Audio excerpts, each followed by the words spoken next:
At the top tonight, it is back to in-person trials for the Municipal Court downtown for the first time since the pandemic began. Yeah, court administrators tell us tonight that the number of people with unresolved court cases is now double what is typical, about 70,000 people in all. Michael Gibson explains what's being done to try to address those outstanding tickets in tonight's top story. Municipal Court is now back open for in-person bench trials for the very first time since the pandemic began. An example of one of the handful of cases which were heard on this day was a noise violation complaint.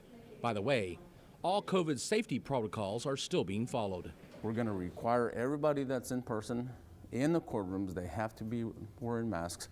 They have to be socially distanced, so that's why we can only schedule, our courtrooms are not very big, and so we can only schedule 7 or 8 people. These bench trials had been held virtually during COVID.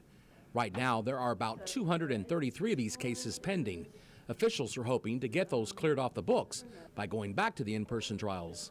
We're going to have 2 dockets this day, one in the morning, one in the afternoon with 20 people each, and so that took care of a lot of the cases. The director of Municipal Court Services is Gilbert Hernandez. He says he's also trying to cut down on the number of jury trials that still need to be heard.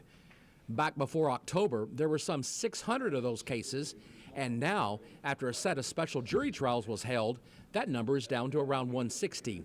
Next week, they're going to have another round of jury trials held at the American Bank Center. That's because they basically don't have enough space in most of these municipal courtrooms to handle everyone inside and have them socially distanced. COVID has also caused the number of people with outstanding tickets to basically double. To solve that problem, the warrant roundup is coming back soon. For almost 2 years, we haven't had that warrant roundup because of COVID. This February, we're going to have that warrant roundup, and it's going to extend through March. The director of Municipal Court Services says that before the pandemic, there were an estimated 35,000 people who hadn't taken care of their tickets. Now that number has gone up to around 70,000. It's hoped that the threat of the roundup will get people to pay up before they end up being arrested. Michael Gibson, 3 News.